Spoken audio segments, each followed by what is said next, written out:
الحمد لله نحمده سبحانه وتعالى ونستعينه ونستهديه ونعوذ بالله من شرور أنفسنا ومن سيئات أعمالنا من يهده الله فهو المهتد ومن يضلل فلن تجد له وليا مرشدا أما بعد وأشهد أن لا إله إلا الله وحده لا شريك له وأشهد أن سيدنا ونبينا وقدوتنا محمد صلى الله عليه وسلم عبده ورسوله وصفيه من خلقه وخليله اللهم صل وسلم وبارك وزد على عبدك ونبيك محمد وعلى آله وصحبه والتابعين وتابع التابعين ومن تبع بإحسان إلى يوم الدين. أما بعد فأوصيكم ونفسي أولا بتقوى الله تعالى واتباع أوامره واجتناب نواهيه.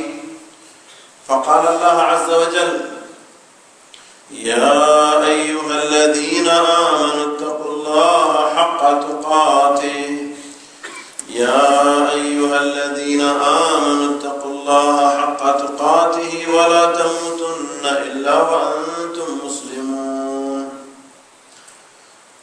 أما بعد فإن أصدق الكلام كتاب الله وخير الهدي هدي محمد صلى الله عليه وسلم وشر الأمور محدثاتها وكل محدثة بدعة وكل بدعة ضلالة وكل ضلالة في النار عادنا الله ومنكم منها. بشر ہر طرح کی حمد و ثنا و تعریف و شکر اس ارحم الراحمین اس رب العالمین ذو الجلال والاکرام کے لیے ہے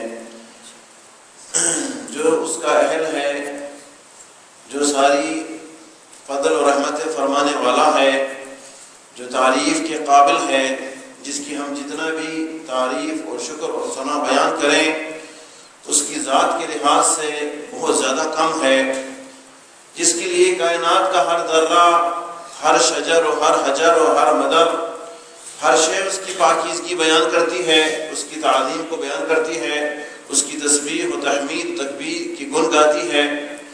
بہت عظیم ذات ہے، بہت شان والا ہے، اس کی صفات پاک ہیں، اس کی قدرت ہر چیز پر چھائی ہوئی ہے.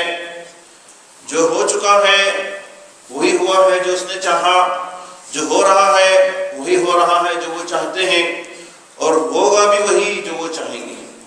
اس کی قدرت سے کائنات کی کوئی شے ایک ذرہ بھی خارج نہیں ہو سکتا. اللہ ہمارے دلوں میں اپنی عظمت کو بجا لائے اور ہمیں اپنی تعظیم کرنے کی توفیق عطا فرمائے. اور درود و سلام اس نبی کریم صلی اللہ علیہ وسلم پر، اللہ نے جن کو چنا ہے، اختیار کیا ہے اور سارے جہاں والوں پر درجہ اور فوقیت عطا فرمایا ہے، جنہوں نے ہمیں اللہ کا راہ دکھایا، ایک پاکیزہ زندگی بسر کرنے کا طریقہ سکھایا، ہر وہ عمل جس سے ہمیں دنیا اور آخرت کی سعادت مل جائے اس عمل کو سکھایا، اور ان ساری چیزوں سے ڈرایا جو ہمیں دنیا میں بھی نقصان دے سکتے ہیں اور آخرت میں بھی نقصان دے سکتے ہیں. ان سے ڈرایا، بچایا، تاکہ ہم اس نیکی کی راہ میں جا کر اللہ کی راہ میں اپنے اللہ کو پالیں، اس کی جنت کو پالیں. اللہ ہمیں اس مقصد پر جمائے رکھے اور اس پر ثابت قدم فرمائے. اللہم آمین. میرے بھائیوں، بلا شبہ اللہ رب العزت نے ہمیں دنیا میں بھیجا ہے ایک عظیم مقصد کے لیے. اللہ فرماتا ہے: افحسبتم انما خلقناکم عبثا وانکم الینا لا ترجعون. اے انسان، تو سمجھتا ہے کہ ہم نے تمہیں بے وجہ پیدا کیا ہے، بلا وجہ بیکار چیز پیدا کیا ہے، کہ تم ہماری طرف آنا نہیں ہے تمہیں؟ اللہ پاک ہے اس شے سے کہ انسان کو بے وجہ بے مقصد پیدا فرمائے، اور وہ مقصد ہے کس طرح دنیا میں ہم نیکیاں کر کے اپنے رب کو راضی کریں، اللہ کے دربار میں ایسے حالت میں جائیں کہ اللہ ہم سے راضی ہو. اور جو اس مقصد کو پورا کر کے دنیا سے جاتا ہے، اللہ رب العزت نے اس کے لیے اپنے انعام اور جنت کا وعدہ فرمایا ہے. آج کا موضوع بھی در حقیقت اسی بات کو یاد دہانی اور اسی بات کا تذکرہ ہے، اور وہ موضوع ہے اسباب دخول الجنہ. وہ اسباب کیا ہیں، وہ اعمال کیا ہیں جو انسان کو جنت میں داخل کر دے. جب سے اللہ کے نبی صلی اللہ علیہ وسلم نے صحابہ کرام کے اندر دین اور اسلام کی دعوت دی، جس نے ایمان لایا وہ اسی اسباب کے پیچھے ہی دوڑتا رہا۔ اس کا مشن اور اس کا مقصد یہی تھا کہ وہ اسباب مجھے پورے مل جائیں جس پہ میں پورا اتر جاؤں، تاکہ اللہ کی رحمت سے جو ہے جنت تک پہنچ جاؤں۔ اللہ نے خود بھی قرآن پاک میں مختلف آیتوں میں ہمیں دعوت دی ہے، اعلان کیا ہے، پکارا ہے۔ ایک آیت میں اللہ فرماتا ہے سابقوا الی مغفرۃ من ربکم وجنۃ عرضها السماوات والارض۔ اپنے بندوں کو پکارتا ہے میرے بندوں اٹھو اور سبقت کرو، آگے بڑھو، ایک دوسرے سے آگے نکلو۔ الی مغفرۃ من ربکم وجنہ، اپنے رب کی مغفرت میں آگے بڑھو، اپنے رب کی جنت میں آگے بڑھو جس کی کشادگی زمین اور آسمان کے برابر ہے، جو پرہیزگاروں کے لیے بنائی گئی ہے۔ ایک اور آیات میں اللہ نے سابقوں کے بجائے وَسَارِعُوا إِلَى مَغْفِرَةٍ مِّن رَّبِّكُمْ وَجَنَّةٍ، اور جلدی چلو۔ سبقت کا مقصد بھی یہی ہے کہ ایک دوسرے سے مسابقہ اور مقابلہ ہو، دوسرے پہنچ جائیں اور تم رہ جاؤ، ایسا نہ ہو، جاؤ دوڑ لگاؤ، ریس لگاؤ۔ وقت بہت کم ہے تمہارے پاس، زندگی بہت مختصر ہے، ایسا نہ ہو کہ دیکھا دیکھی زندگی گزر جائے اور تم یہیں کہیں رہ جاؤ۔ دوسری آیت میں بھی اللہ فرماتا ہے وَسَارِعُوا إِلَى مَغْفِرَةٍ مِّن رَّبِّكُمْ وَجَنَّةٍ، جلدی چلو اپنے رب کی مغفرت کی طرف اور اپنے رب کی جنت کی طرف۔ بے شک خود اللہ کے رسول صلی اللہ علیہ وسلم بھی اسی دوڑ میں لگے تھے، اور جتنے صحابہ کرام تھے، جتنے آپ پر ایمان لانے والے تھے، اسی دوڑ میں لگے ہوئے تھے۔ وہ جنت کو سمجھ چکے تھے کہ جنت ہے کیا، جس کی طرف ہمیں بلایا جا رہا ہے، جس کی دعوت دی جا رہی ہے، جس کے حاصل کرنے کا حکم دیا جا رہا ہے، یہ کوئی معمولی چیز نہیں ہے۔ ایک حدیث میں نبی صلی اللہ علیہ وسلم فرماتے ہیں کہ من خاف ادلج ومن ادلج بلغ المنزل الا ان صلۃ اللہ الغالیہ الا ان صلۃ اللہ الجنہ۔ جس کو اپنی منزل میں نہ پہنچنے کا ڈر ہو، ادلج وہ وقت سے پہلے ہی نکل جاتا ہے، کہیں میں لیٹ نہ ہو جاؤں، وقت سے پہلے فکر مند ہوتا ہے، وقت سے پہلے نکل جاتا ہے۔ ومن ادلج بلغ المنزل، جو وقت سے پہلے اپنے مقصد کے لیے نکلتا ہے، اپنے منزل کو پہنچ جاتا ہے۔ پھر آپ سے نے فرمایا کہ الا ان صلۃ اللہ الغالیہ، اللہ کا صلہ، اللہ کا بدلہ جو اللہ بندے کو دے گا یہ غالی ہے، یہ مہنگا ہے، یہ معمولی نہیں ہے۔ اس صلہ کو حاصل کرنے کے لیے کتنوں نے اپنی جانیں دے دی، اس صلہ کو حاصل کرنے کے لیے لوگوں نے اپنی دولت، اپنا گھر بار، اپنا کاروبار، ہر چیز قربان کر دیا۔ قیمتی سے قیمتی چیز حاصل کر کے وہ یہی چاہتے تھے کہ یہ جنت اللہ کی ہمیں مل جائے۔ آپ فرماتے الا ان صلۃ اللہ الغالیہ الا ان صلۃ اللہ الجنہ، اللہ کا صلہ، اللہ کا بدلہ، اللہ کا جنت جو اللہ دے رہے ہیں بہت غالی ہے، مہنگا ہے، اس کے لیے کئی قربانیاں چاہیے، اس کے لیے بڑی جدوجہدیں چاہیے، اور وہ جنت ہے۔ وہ جنت ہے میرے بھائیوں۔ انسان دنیا کی مشغولی میں بھول جاتا ہے، دنیا کی چمک و دھمک کو دیکھتا ہے، دنیا کی رونق کو دیکھتا ہے، دنیا کی عیش عشرت کو دیکھتا ہے، جانتے ہوئے، ایمان رکھتے ہوئے، یقین رکھتے ہوئے جنت ہے آگے۔ اللہ فرماتا ہے وَفِي الْآخِرَةِ عَذَابٌ شَدِيدٌ وَمَغْفِرَةٌ مِّنَ اللَّهِ وَرِضْوَانٌ، آخرت میں عذاب شدید ہے، آخرت مرنے کے بعد یا ایک سخت عذاب ہے یا تیرے رب کی طرف سے مغفرت اور رضوان ہے۔ جانتے ہوئے بھی انسان اس سے غافل ہو جاتا ہے، اس کو چھوڑ دیتا ہے، اس کی راہ کو چھوڑ دیتا ہے، حالانکہ اس راہ کو چھوڑنے والا اپنے آپ کو خسارے میں ڈال رہا ہے۔ ہمارے نبی علیہ الصلوۃ والسلام نے کتنی اہم بات فرمائی۔ آپ ایک حدیث میں فرماتے ہیں کہ ما رأیت مثل الجنہ، جنت کی کیا مثال دوں، جنت کو کیسے میں سمجھاؤں، جنت جیسی چیز تو میں نے دیکھی ہی نہیں، اتنی عظیم، اتنی پیاری، اتنی قیمتی چیز، ما رأیت مثل الجنہ، جنت جیسی کوئی چیز میں نے نہیں دیکھی۔ پھر آپ فرماتے ہیں کہ نام طالبها، لیکن آج جو کہتا ہے کہ میں جنت کا طلبگار ہوں، جنت کے لیے دوڑ رہا ہوں، وہ نیند میں سو رہا ہے، وہ غفلت میں نیند میں پڑا ہوا ہے۔ دوسرے لوگ پہنچ جا رہے ہیں جنت اور یہ وہیں کا وہیں رہ رہا ہے۔ بہرحال ہمیں ترغیب دی جا رہی ہے، سمجھایا جا رہا ہے کہ وقت کم ہے، ہم اس جنت کی دوڑ لگائیں، اس کی طلب میں وہ اعمال جو ہمیں جنت تک پہنچائیں، اس اعمال کو پابندی سے کریں تاکہ اپنے مقصد میں جو ہے پورا اترے۔ ان اعمال کو ذکر کرنے سے پہلے میں سرسری طور پر چاہوں گا کہ یہ ذکر کروں کہ جنت ہے کیا چیز۔ اس کے لیے یہ الفاظ کافی ہے کہ اللہ تعالیٰ حدیث قدسی میں فرماتا ہے کہ جنت میری رحمت ہے اور جہنم میرا عذاب ہے۔ وہ ارحم الراحمین جس کو رحمت بنا دے وہ کیا عظیم شے ہے۔ خود اللہ فرماتا ہے وَرَحْمَةُ اللَّهِ خَيْرٌ مِّمَّا يَجْمَعُونَ، جو تم جمع کرتے ہو اس سے اللہ کی رحمت بہت بہتر ہے، بہت بڑھ کر ہے۔ بعض آیتوں میں اللہ فرماتا ہے وَالْآخِرَةُ خَيْرٌ وَأَبْقَىٰ، آخرت یعنی آخرت کی جنت جس کو مل جائے وہ باقی رہنے والی اور سب سے بہتر ہے۔ بہت ساری آیتوں میں اللہ رب العزت نے اس بات کو ہمیں سمجھایا کہ جنت کو ترجیح دو، اس کے پیچھے جاؤ، دنیا اگر تمہیں قربان کرنا پڑے تو قربان کرو، تم نقصان نہیں فائدے میں جا رہے ہو، نقصان نہیں فائدے میں جا رہے ہو۔ اللہ کے نبی صلی اللہ علیہ وسلم نے بہت ساری احادیثوں میں ہمیں جہنم کے بارے میں جنت کے بارے میں ذکر کیا، جنت کی نعمتیں، جنت کی زمین، جنت کی اشیاء۔ اگر انسان کو صرف ذکر ہی کرتا ہے، سنتا ہے تو منہ میں پانی آنے لگ جاتا ہے، ایک شوق پیدا ہونے لگ جاتا ہے۔ ہمارا موضوع جنت کا نہیں ہے، میں صرف سرسری جو ہے کچھ باتیں بتاؤں گا۔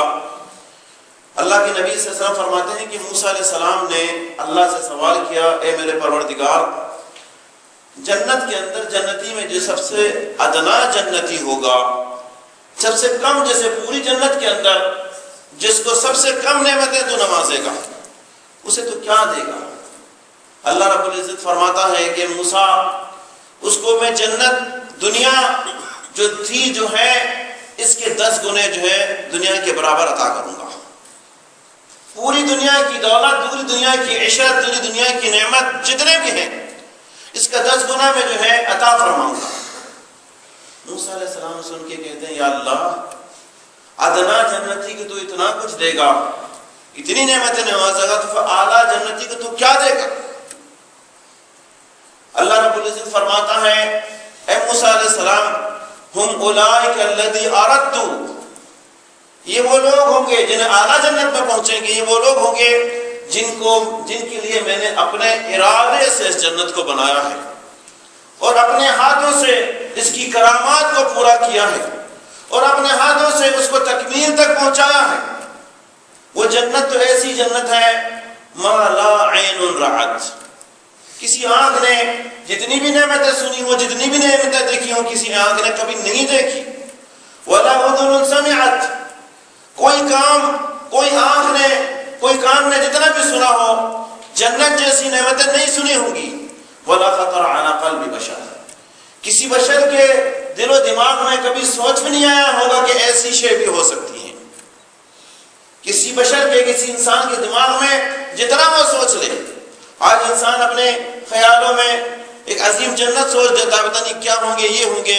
وہ رب فرما رہا ہے وَلَا خَطَرَ عَلَىٰ قَلْبِ بَشَرٍ، کسی بشر کے دل میں کبھی یہ سوچ خیال میں نہیں آ سکتا کہ جنت کیا شے ہے۔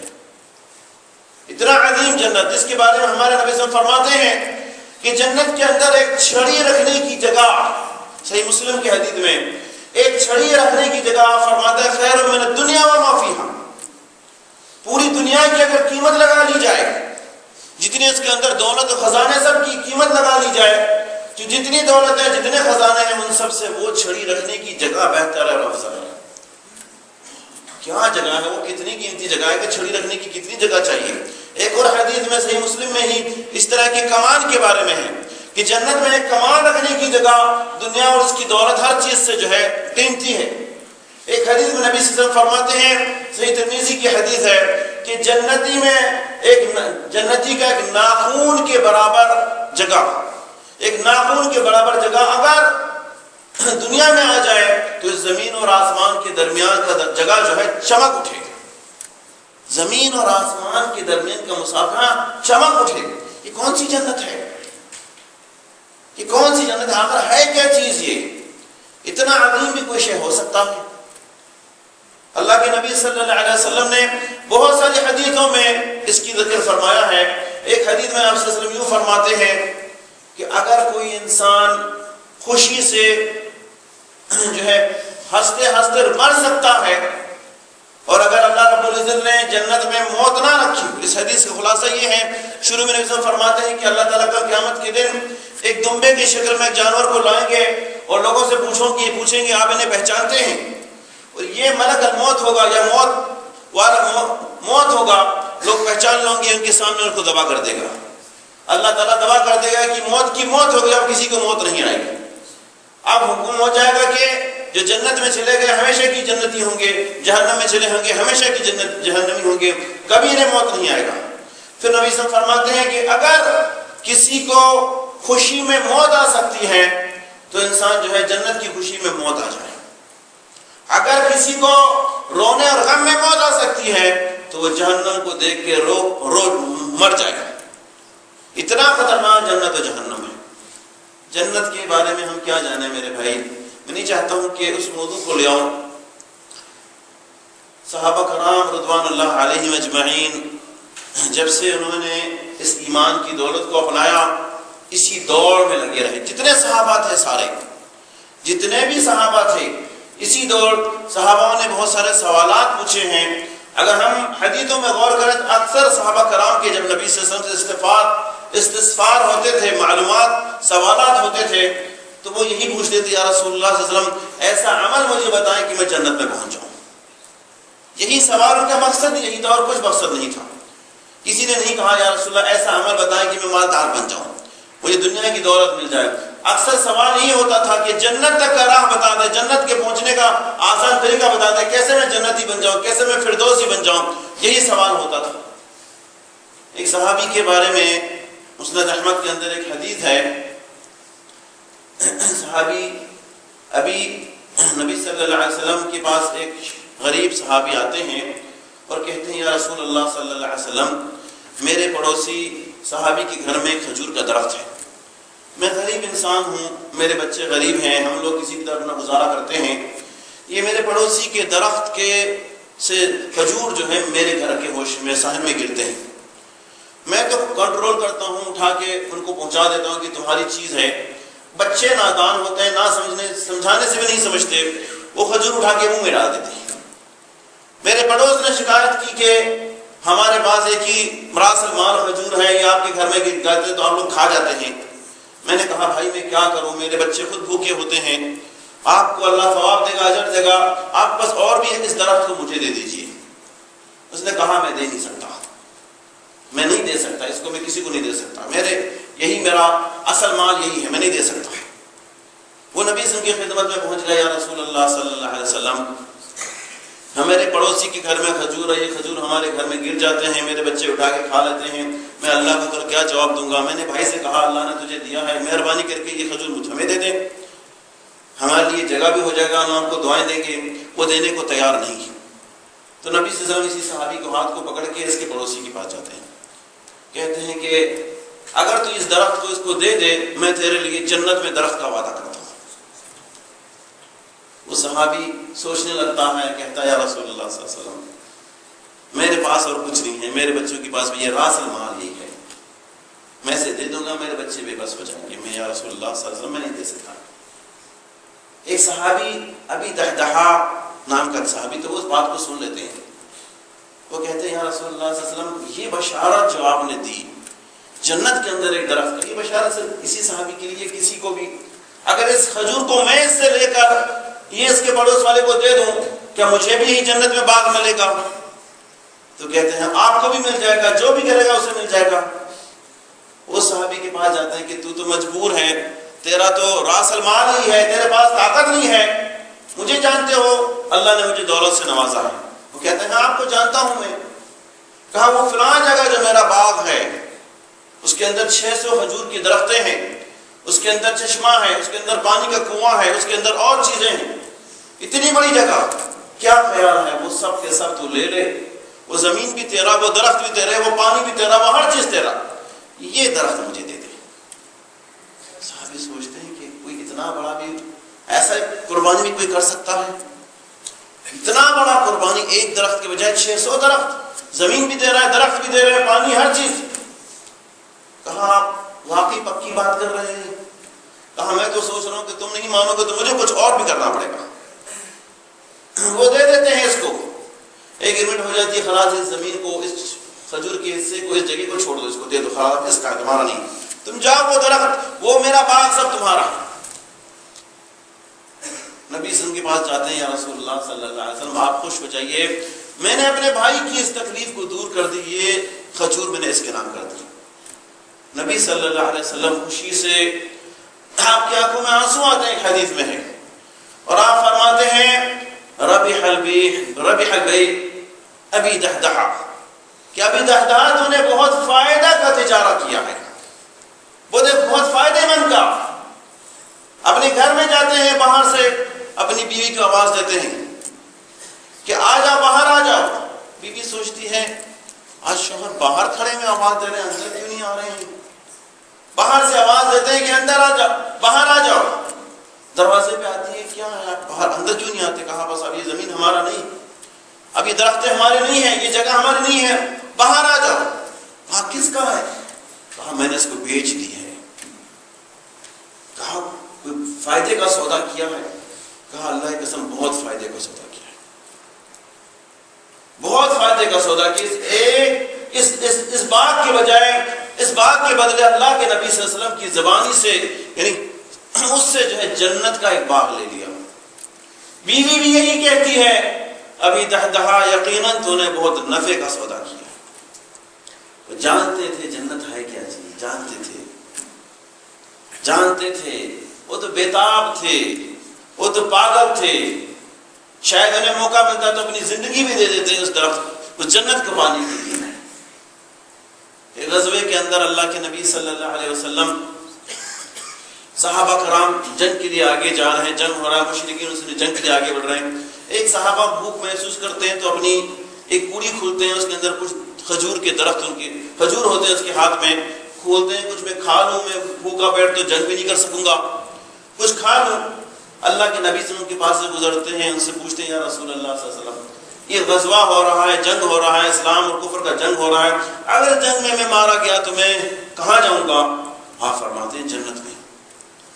کھجور ہاتھ میں ہے، ایک دو دانے کھا رہے ہیں، دن میں سوچتے ہیں کہ یہ بھی تو پتہ نہیں کتنے دانے کھجور ہیں، کب ختم ہوں گے؟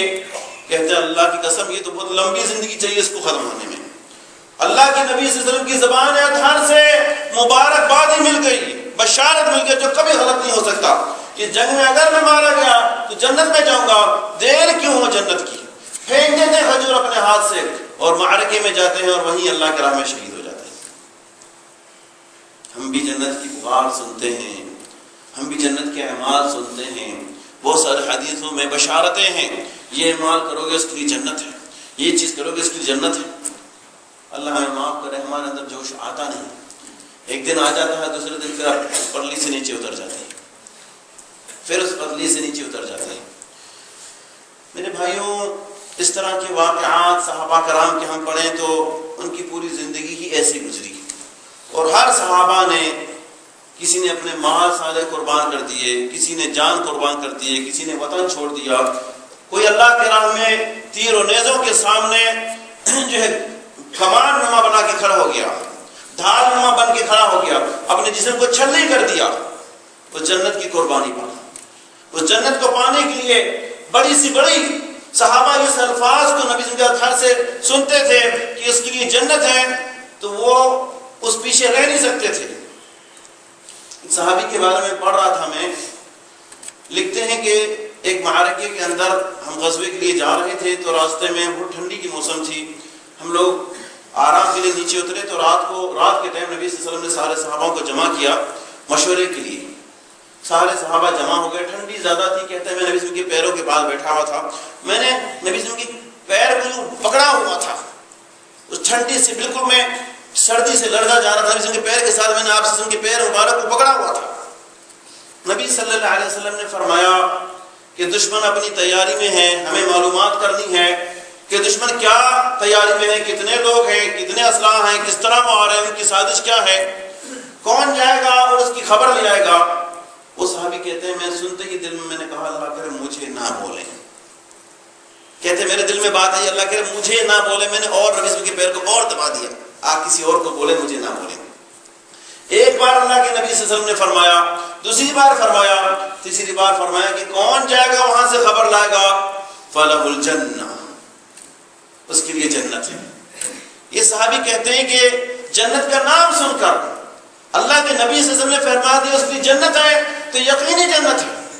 کہتے ہیں میں کڑک کر کے کھڑا ہو گیا فوراً کہ مجھ سے پہلے کوئی کھڑا نہ ہو جائے، مجھ سے پہلے کوئی، سارے جنت کے طلبگار تھے، سارے جنت کے شوق میں مر مٹنے والے تھے، مجھ سے پہلے کوئی اور نہ کھڑا ہو جائے، میں جھٹ کر کے کھڑا ہو گیا۔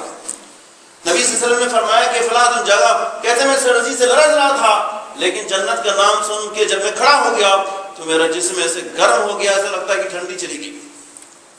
وہ لمبا حدیث ہے، کہتے ہیں میں گیا وہاں، دشمنوں کی خبر لی، کافی ٹائم تک وہاں رہا، ساری ان کی جنگ کی، ان کی سازش کی پلاننگ پر پتہ کی، واپس آ گیا اور نبی صلی اللہ علیہ وسلم کو واپس آ کے ان کی خبریں سنائی۔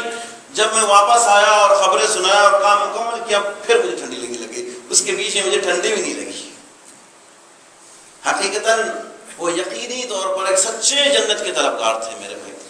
ہم سب کو ایسا ہی ہونا چاہیے۔ ہمارا رب فرما رہا ہے کہ میرے بندو سابقو، اٹھو اور جلدی کرو، اٹھو اور جلدی کرو، ریس لگاؤ، آگے بڑھو، کہیں جنت تمہارے ہاتھ سے چھوٹ نہ جائے، کہیں تمہارے دامن خالی رہ نہ جائے۔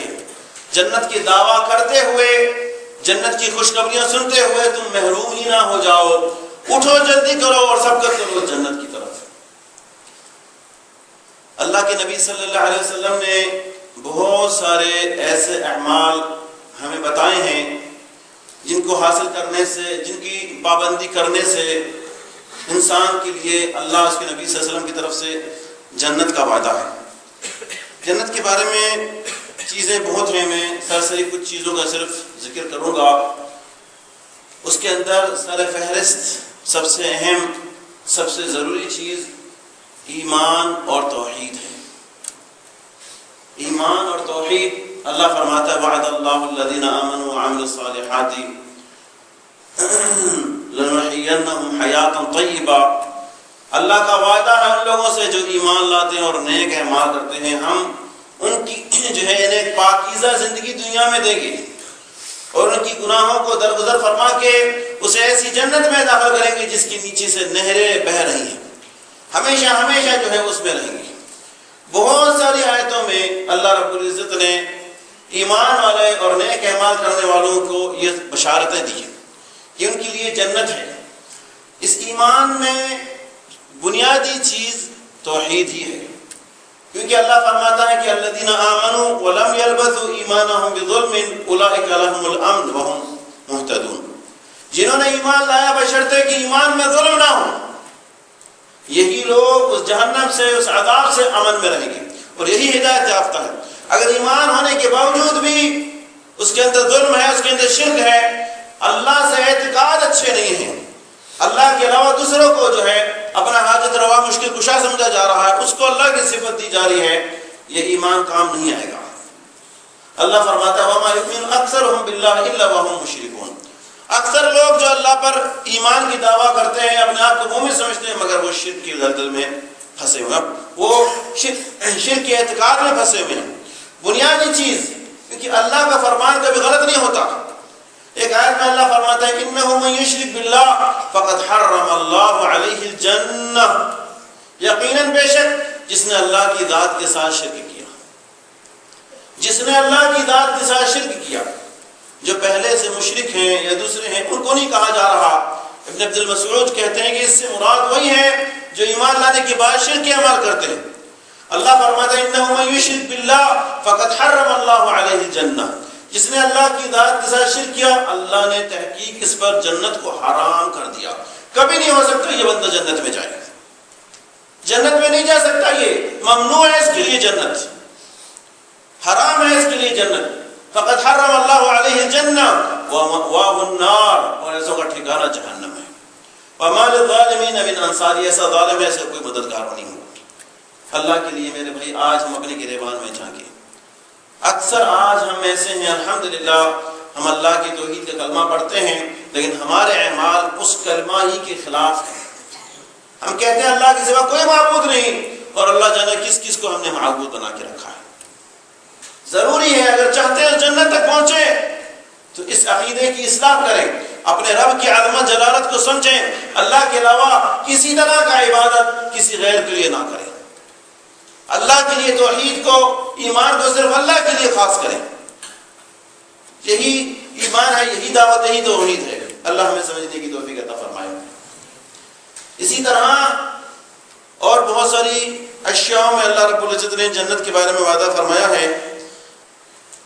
اسی طرح ایک اہم چیز جس کو نبی صلی اللہ علیہ وسلم ہمیشہ فرماتے تھے وہ تقویٰ ہے۔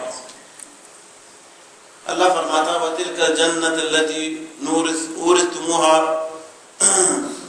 وَتِلْكَ الْجَنَّةُ الَّتِي نُورِثُ مِنْ عِبَادِنَا مَنْ كَانَ تَقِيًّا، یہ جنت ہے جس کے وارث ہم اپنے بندوں میں انہی کو بنائیں گے جو پرہیزگار و متقی ہیں۔ اس جنت کے وارث جس کے اندر تقویٰ نہیں ہے اس کے عمل کو اللہ قبول ہی نہیں فرماتا۔ اللہ فرماتا ہے انما يتقبل اللہ من المتقین، اللہ صرف متقیوں ہی سے اس کے اعمال کو قبول فرماتا ہے۔ تقویٰ کے بغیر نبی صلی اللہ علیہ وسلم جتنے درس خطبے تھے آپ صلی اللہ علیہ وسلم کیے، جتنے بیانات تھے، آپ نے صلی اللہ علیہ وسلم نے شروع میں تقویٰ ہی کی ترغیب دی۔ اللہ سے ڈر جاؤ، پرہیزگار بن جاؤ، اللہ کا خوف دل میں ہونا، نافرمانیوں سے بچنا، اللہ کے حکم کے مطابق ڈر ڈر کے گناہوں، برائیوں، ہر نافرمانیوں سے بچ کر زندگی بسر کرنا، یہ تقویٰ ہے۔ یہ تقویٰ ہے۔ انسان اپنے مشن یہ رکھے گا تو ضرور جنت تک پہنچے گا۔ جو تقویٰ نہیں لے گا وہ جنت تک نہیں جا سکتا، اس کا راستہ کوئی اور ہے جو اسے جہنم کی طرف لے جائے گا، جنت کی طرف کبھی نہیں لے جائے گا۔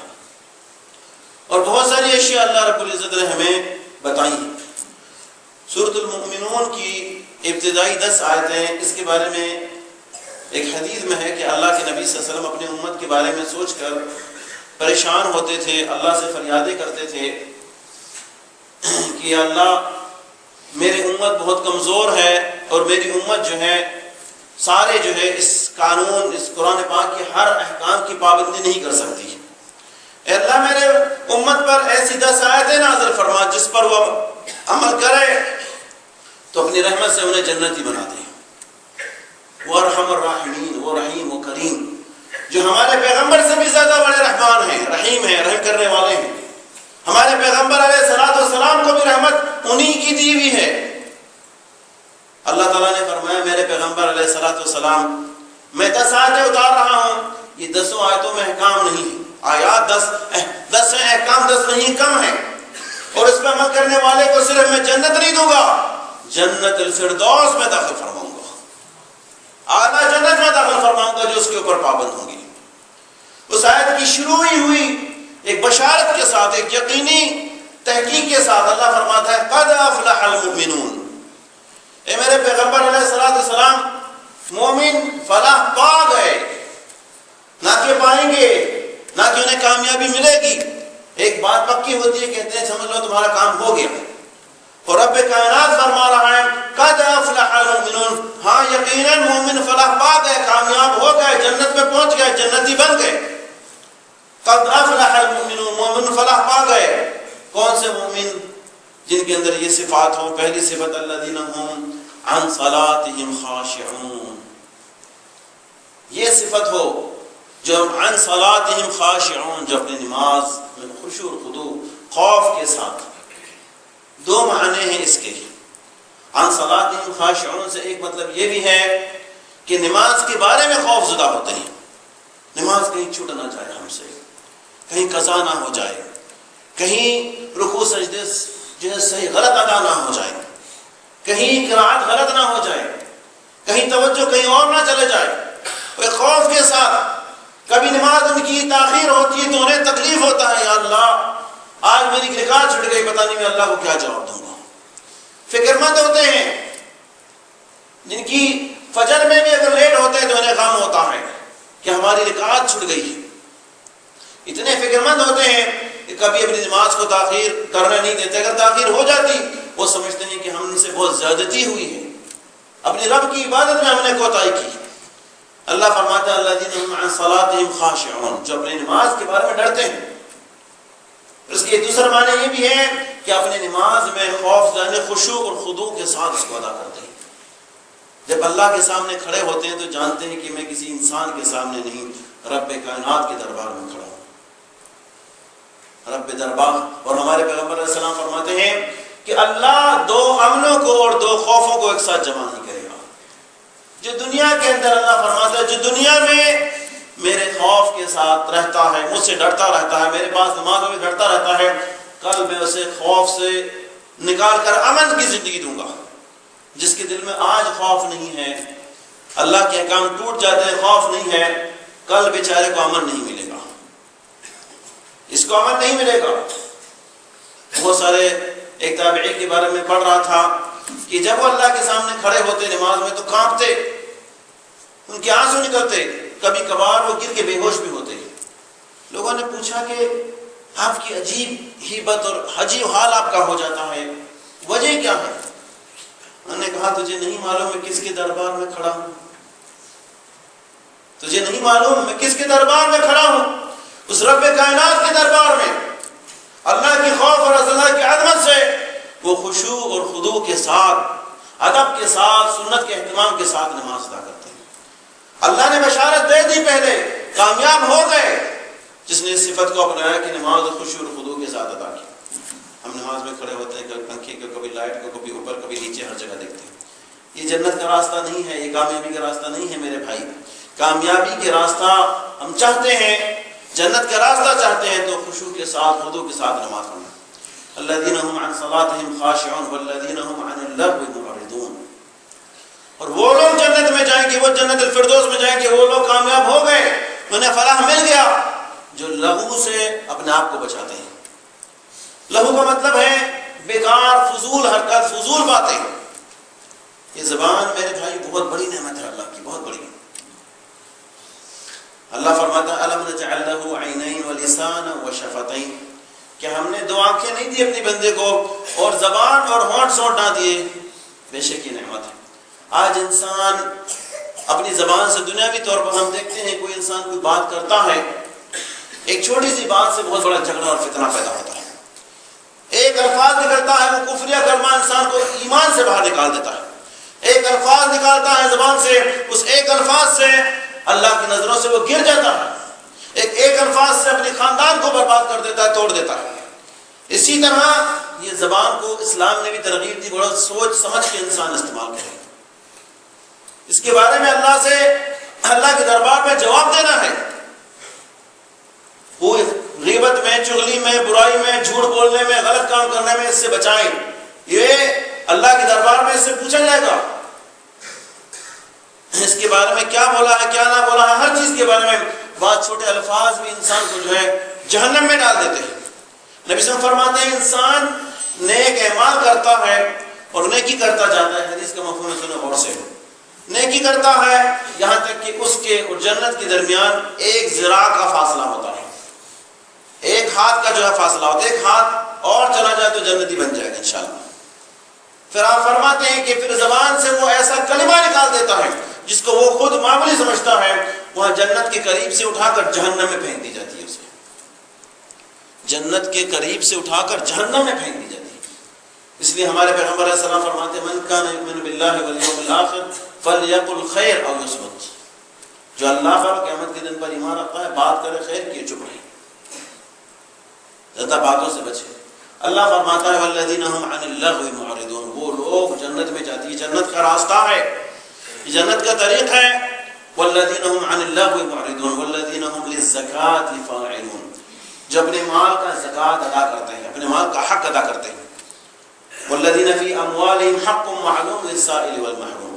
جو اپنے مال میں مانگنے والے اور محروم کے حقوق کو جانتے ہیں, ان کا حق اللہ نے رکھا ہے.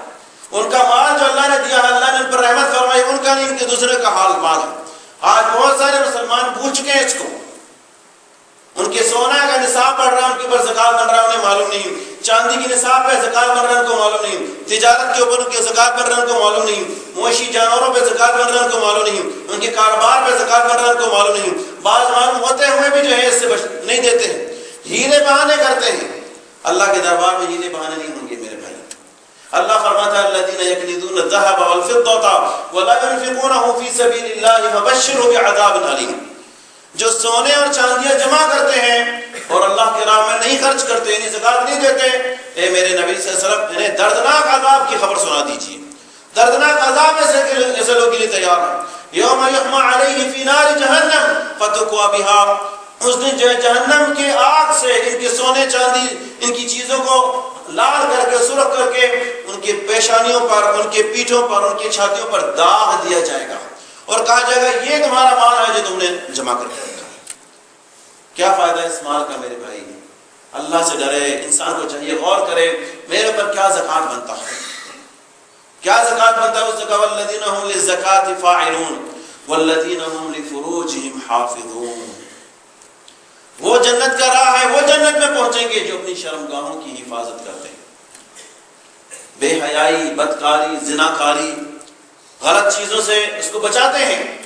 ہمارے پیغمبر علیہ السلام فرماتے ہیں کہ من یضمنی ما بین لحیتین وما بین قدمین اضممت له بالجنہ، جو مجھے بشار ضمانت دیتا ہے، گارنٹی دیتا ہے، مونچھ و داڑھی کے درمیان جو چیز ہے، منہ دونوں پیروں کے درمیان جو چیز ہے شرمگاہ، اس کی جو حفاظت کی ذمہ داری لیتا ہے، میں اللہ کا رسول اس کے لیے جنت کی ذمہ داری دیتا ہوں۔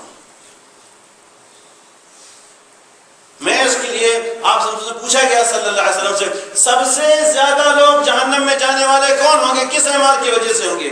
بتایا کہ برے اخلاق اور شرمگاہ، بے حیائی سے جو ہے سب سے زیادہ لوگ جہنم میں جائیں گے۔ آج ہم اپنے اعمال کو دیکھیں، اسی مسلمان کے پرس کے اندر پتہ نہیں کس کس کی تصویریں ہیں، کسی کا ٹیلی فون بھرا ہوا ہے، کوئی اس کے گھر میں بھرے ہوئے ہیں۔ غیرت مند انسان ایسا نہیں کر سکتا، حیا غیرت ہے جس کے اندر، ایمان ہے، ایسا نہیں کر سکتا۔ یہ مومن کے اعمال نہیں ہیں، یہ جنتی کے اعمال نہیں ہیں، یہ جنت کی طرف لے جانے والے نہیں ہیں، یہ جہنم کی طرف لے جانے والے ہیں، یہ جہنم کی طرف لے جانے والے ہیں۔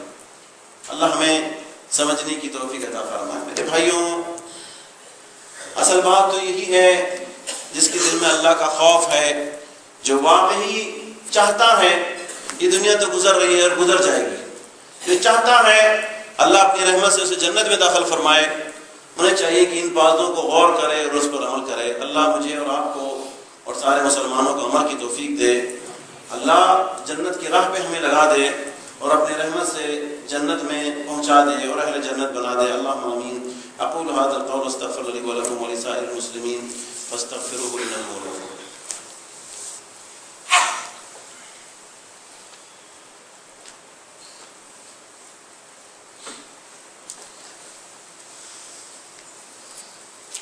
الحمد للہ وکفى والصلاة والسلام على عباده الذين اصطفى۔ ایسے ایک تو چالو کر دوں، کچھ بھائیوں کو گرمی لگ رہا ہے لیکن ہاتھ نہیں اٹھا، ایسی کی بٹن چالو کر دوں، بارک اللہ فیکم۔ اللہ رب العزت فرماتا ہے والذین هم عن اللغو معرضون والذین هم للزکاة فاعلون والذین هم لفروجهم حافظون الا على ازواجهم او ما ملكت ايمانهم فانهم غير ملومين فمن ابتغى وراء ذلك فاولئك هم العادون والذین هم لاماناتهم وعهدهم راعون۔ اس جنت کو، جنت الفردوس کو پانے کے لیے والذین هم لاماناتهم، جو اپنی پاس موجود امانتوں کو ادا کرتے ہیں۔ بہت ساری امانتیں ہمارے ذمہ پر ہیں میرے بھائی، اپنے اللہ کا امانت بھی ہے۔ اللہ فرماتا ہے انا عرضنا الامانۃ علی السماوات والارض والجبال فابین ان یحملنها، ہم نے اپنی امانتیں آسمان اور زمین اور پہاڑ کے سامنے پیش کی، انہوں نے کہا یا اللہ ہم اسے نہیں اٹھا سکتے۔ واشفقنا منها وحملها الانسان، ہم نے ان پر شفقت فرمایا اور انسان نے اس بوجھ کو اپنے کاندھے پہ ڈال دیا۔ انہ کان ظلوما جہولا، یہ بڑا ظالم اور جاہل تھا۔ ہم سب کے اوپر اسلام کا، ہم سب کے اوپر ایمان کا، ہم سب کے اوپر قرآن پاک کا امانت کا بوجھ ہے۔ کل اللہ کے دربار میں پوچھا جائے گا کہ اسلام کتنے اسلام پر تھے، ایمان کو کیسے اپنایا، اللہ کی کلام کا کیا ادا کیے، یہ امانت ہے اللہ کا۔ آج وہی وقت آ گیا ہے کہ ہم نے اللہ کے دین کو اپنے پیٹھ پیچھے ڈال دیا ہے۔ جو ہماری طبیعت کے مطابق ہو اس کو لیتے ہیں، جو طبیعت کے مطابق نہ ہو اس کو چھوڑ دیتے ہیں۔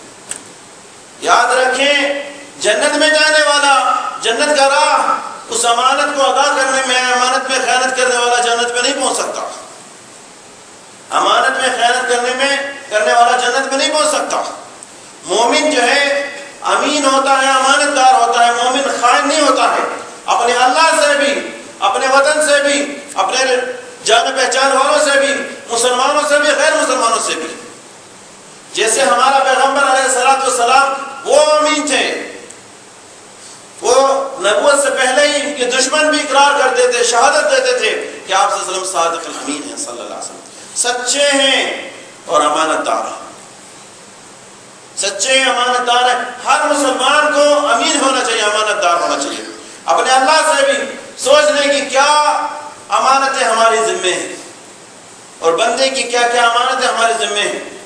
والذین هم لاماناتهم وعهدهم راعون، اور اللہ سے کیے ہوئے عہد کو اس پر پورا اترتے ہیں. اللہ سے کیے ہوئے عہد کو ہم سب نے اللہ کی توحید اور اللہ کی بندگی کا عہد لیا ہے. اللہ رب العزت نے ہمیں پیدا کرنے سے پہلے آدم علیہ السلام کی پیٹھ سے انسانیت کی روحوں کو نکال کے ہم سے عہد لیا کہ الستُ بربکم، کیا میں ہی تمہارا رب نہیں ہوں. یہ اقرار تھا، یہ شہادت تھا جو ہم نے دیا کہ اللہ تو ہی رب ہے، تو ہی معبود ہے، تیری ہی بندگی کریں گے، تجھی کو پکاریں گے، تجھے اپنا حاجت روا مشکل کشا سمجھیں گے، کسی اور کے دربار میں نہیں جائیں گے، کسی اور کے دربار میں نہیں جائیں گے. لیکن آج انسان بھول گیا ہے، آج اپنے اللہ کا راہ چھوڑ کے غیروں کی راہ میں گئے. یہ عہد ہے، اقرار ہے. بہت سارے اور عہد جو ہے ہم نے کیے ہیں. میاں بیوی کا رشتہ ایک عہد ہے، ماں باپ کے حقوق ایک عہد ہے، انسان کے ساتھ دنیاوی حقوق اور معاملات ایک عہد ہے جو اللہ نے اس کے اوپر جو ہے پابندی کی ہے، اس کو ادا کرنا ہے. اللہ فرماتا ہے وَأَوْفُوا بِالْعَهْدِ إِنَّ الْعَهْدَ كَانَ مَسْئُولًا، عہد کو پورا کرو. اس عہد کے بارے میں تم سے کل پوچھا جائے گا. وَالَّذِينَ هُمْ لِأَمَانَاتِهِمْ وَعَهْدِهِمْ رَاعُونَ وَالَّذِينَ هُمْ عَلَى صَلَوَاتِهِمْ يُحَافِظُونَ، اور وہ لوگ جو اپنی نمازوں کے پر محافظ ہوتے ہیں، پابند ہوتے ہیں، اپنے نمازوں کے اوپر پابند ہوتے ہیں. ہمارے سلف صالحین رحمۃ اللہ علیہم، ہم ان کی زندگی کو دیکھیں، ان کے اندر بعض حضرت سعید بن مسیب اور کچھ اور صحابہ اور کچھ اور لوگوں کے بارے میں آتا ہے کہ 40 سال ان کی زندگی کے گزرے، ان کی ایک نماز کبھی قضا نہیں ہوئی، ان کی ایک نماز کبھی چھوٹی نہیں ہے. بلکہ سعید بن مسیب کے بارے میں ہے، کہتے ہیں کہ 40 سال میں کبھی ایک بار ایسا نہیں ہوا کہ اذان ہو گئی اور میں مسجد میں نہ ہوں. ہم اپنے بارے میں سوچیں، کل اللہ تعالیٰ ہم سے پوچھے گا اس نماز کے بارے میں. سب سے پہلا سوال ہوگا، اذان ہو جاتی ہے، نماز ہو جاتی ہے، نماز ختم ہو جاتی ہے، ہمیں پھر بھی پڑھنے کی توفیق نہیں ہوتا. یہ اللہ کے دربار میں جواب دینا ہے، یہ اللہ کے دربار میں جواب دینا ہے. والذین هم علی صلواتهم یحافظون، جو اپنی نمازوں پر محافظ ہوتے ہیں، پابند ہوتے ہیں، اس کی حفاظت کرتے ہیں، دل و جان سے حفاظت کرتے ہیں، کبھی اس کو چھوٹنے نہیں دیتے. میرے بھائیوں، بات کرنے کی بہت ہے، لیکن یہ 10 چیزیں میں نے سرسری آپ کے سامنے ذکر کی، ان کے اوپر اللہ نے وعدہ فرمایا ہے. اولئک هم الوارثون، یہ 10 کے اوپر پابندی کرنے والے جنت چاہتے ہو اللہ کا، جہنم سے بچنا چاہتے ہو، جنت میں پہنچنا چاہتے ہو، اللہ فرماتا ہے اولئک هم الوارثون الذین یرثون الفردوس هم فیہا خالدون، جو جنت الفردوس کے وارث ہوں گے اور ہمیشہ ہمیشہ اس میں رہیں گے. اللہ اپنی رحمت سے ہم سب کو، سننے کہنے والوں کو، ان باتوں سمجھ کے عمل کرنے والا بنائے. اللہ ہمیں ہمارے گناہوں کو معاف فرمائے، اللہ ہمارے دلوں کے زنگوں کو دور فرمائے، اللہ ہمیں نفاق و فسق و فجور سے پاک صاف فرمائے. اللہ ہمیں جو ہم نے نصیحت سنی انہیں صحیح سمجھنے کی اور اس پر عمل کرنے والا بنائے. اللہ ہمیں جہنم اور جہنم کی راہ سے بچا دے. اپنی رحمت سے جو اعمال جو جہنم کی طرف لے جانے والے ہیں، اللہ اپنی حفاظت و پناہ میں ہمیں اس سے رکھے. اللہ شیطان کے مکر فریب سے ہمیں بچا دے. اللہ ہمیں جنت کی راہ پہ لگا دے. اللہ ہمیں اپنی رحمت سے جنت الفردوس میں پہنچا دے. ہمیں اللہ اپنی رحمت سے اہل جنت بنا دے. اللہ ان نصیحتوں کو ہمارے لیے آسان فرما دے، اس کے اوپر عمل کرنے والا بنا دے. اللہم آمین. اللہم صلی علی محمد وعلی آل محمد کما صلیت علی ابراہیم وعلى آل إبراهيم إنك حميد مجيد. اللهم بارك على محمد وعلى آل محمد كما باركت على إبراهيم وعلى آل إبراهيم إنك حميد مجيد. اللهم اغفر للمؤمنين والمؤمنات والمسلمين والمسلمات الأحياء منهم والأموات إنك يا مولانا قريب مجيب دعوات. اللهم أصلح لنا ديننا الذي هو عصمة أمرنا، وأصلح لنا دنيانا التي فيها معاشنا، وأصلح لنا آخرتنا التي إليها معادنا، واجعل الحياة زيادة لنا في كل خير والموت راحة لنا من كل شر. اللهم آمين. سبحان ربك رب العزة عما يصفون وسلام على المرسلين والحمد لله رب العالمين. وأقيموا الصلاة.